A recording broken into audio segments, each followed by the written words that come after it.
नमस्कार, मी सपना सखी सुगरांच्या किचनमध्ये तुम्हा सर्वांचे पुन्हा एकदा मनापासून स्वागत करते। तर आज आपण कोणतंही वाटण न बनवता एक सिक्रेट पदार्थ घालून झटपट होणारी चिकन करीची रेसिपी बघणार आहोत। अगदी ढाबा स्टाईल चिकन करी बनते, याची चव म्हणाल तर अगदी अप्रतिम बनते। चला तर मग जास्त वेळ न घेता वळूयात आपल्या किचनकडे। तर इथे मी अर्धा किलो स्वच्छ करून घेतलेलं चिकन घेतलेलं आहे। तर याला सिंपल मॅरिनेट करायचं, म्हणजे फक्त हळद आणि मीठ लावून मॅरिनेट करायचं आहे। तर अर्धा चमचा हळद आणि चवीपुरतं मीठ घालून हे आपण व्यवस्थित मिक्स करून घेऊयात। अगदी हाताने छान मीठ आणि हळद या चिकनला चोळून घ्यायची आहे। तुम्हाला अगदीच वाटत असेल तर याच्यामध्ये तुम्ही आलं आणि लसणाची पेस्ट घालू शकता। इथे आपण हळद आणि मीठ व्यवस्थित चिकनला चोळून घेतलेलं आहे। तर आता आपल्याला याच्यावरती झाकण ठेवून एक अर्ध्या तासासाठी तरी याला आपल्याला मॅरिनेशनसाठी ठेवून द्यायचे। अर्ध्या तासानंतर मी इथे एक कढई गरम करायला ठेवलेली आहे। याच्यामध्ये 3 चमचे तेल घ्यायचे। तेल थोडं वाढीव घेतलं तरीही चालेल। याच्यामध्ये मी इथे 2 मोठे कांदे अगदी बारीक चिरून घेतलेले आहेत। तर हे कांदे आपल्याला छान गुलाबी रंगावरती परतून घ्यायचे आहेत, त्यामुळे गॅसची फ्लेम आपल्याला मध्यम ठेवायची आहे। मध्यम आचेवरच हे व्यवस्थित परतून घ्यायचे आहेत। जवळपास 3 ते 4 मिनिटात हे कांदे आपले इथे छान गुलाबी रंगावर परतून झालेले आहेत। त्यानंतर यामध्ये घालूयात 7 ते 8 ठेचलेल्या लसणाच्या पाकळ्या आणि त्याचसोबत 1 इंच किसून घेतलेलं आलं घालूयात।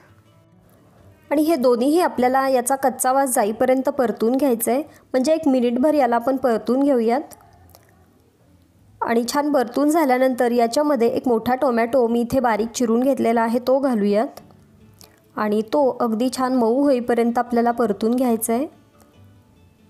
तर एक 3 ते 4 मिनिटात हा टोमॅटो आपला इथे छान मऊसर शिजलेला आहे। तर आता आपण याच्यामध्ये घालूयात 1 मोठा चमचा लाल मिरची पावडर, 1 मोठा चमचा काश्मीरी रेड चिली पावडर, 1 मोठा चमचा धनेपूड आणि अगदी पाव चमचा मी इथे हळद घालते आहे।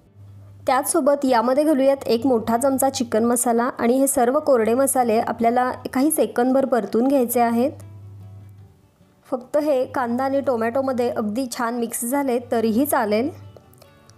तर इथे हे सर्व व्यवस्थित मिक्स झालेलं आहे। आता याच्यामध्ये एक अर्धा कप पाणी घालून याला पुन्हा एकदा व्यवस्थित हलवून घेऊयात आणि आता आपल्याला याच्यावरती झाकण ठेवून हे सर्व आपल्याला एक 5 मिनिट शिजू द्यायचं आहे।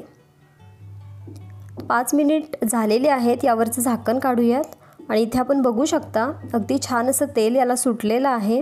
एकदा याला मिक्स करून घेऊयात आणि आता आपल्याला याच्यामध्ये तो सिक्रेट पदार्थ घालायचा आहे, तो म्हणजे टोमॅटो केचप। तर मी इथे 2 चमचे टोमॅटो केचप घेतलेला आहे, तो याच्यामध्ये घालून घेऊयात आणि या मसाल्यामध्ये म्हणजेच या ग्रेव्हीमध्ये हे टोमॅटो केचप व्यवस्थित मिक्स करून घेऊयात। आणि छान मिक्स झाल्यानंतर याच्यामध्ये आता आपल्याला मॅरिनेट केलेलं चिकन घालायचं आहे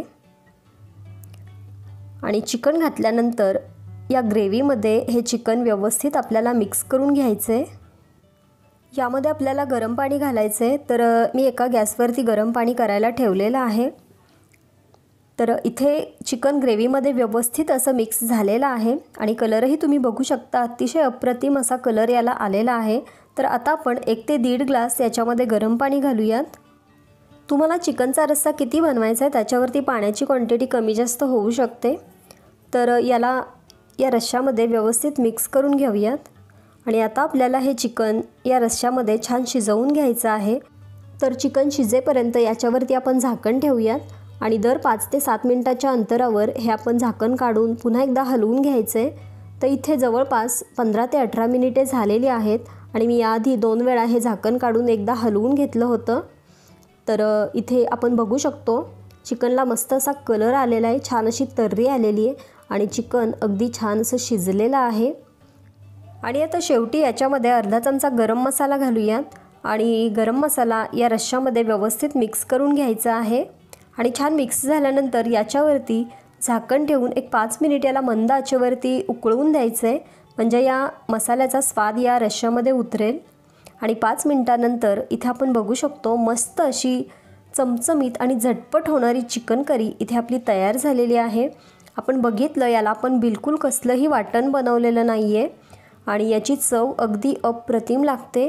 तर याच्यावरती कोथिंबीर घालून याला आपण गार्निश करूयात आणि हे आपण एका सर्विंग बाउलमध्ये काढून घेऊयात।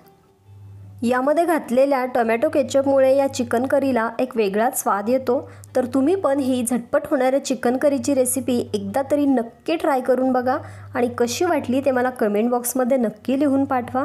व्हिडिओ जर आवडला असेल तर लाईक करा, शेअर करा आणि अशा छान छान रेसिपींसाठी चॅनलला सबस्क्राईब करायला विसरू नका। शेजारचं घंटीचं बटन देखील नक्की प्रेस करा, त्यामुळे मी अपलोड केलेल्या रेसिपींचं नोटिफिकेशन तुम्हाला सर्वात आधी मिळेल। पुन्हा भेटूयात अशाच एका चमचमीत रेसिपीसोबत। तोपर्यंत बाय बाय।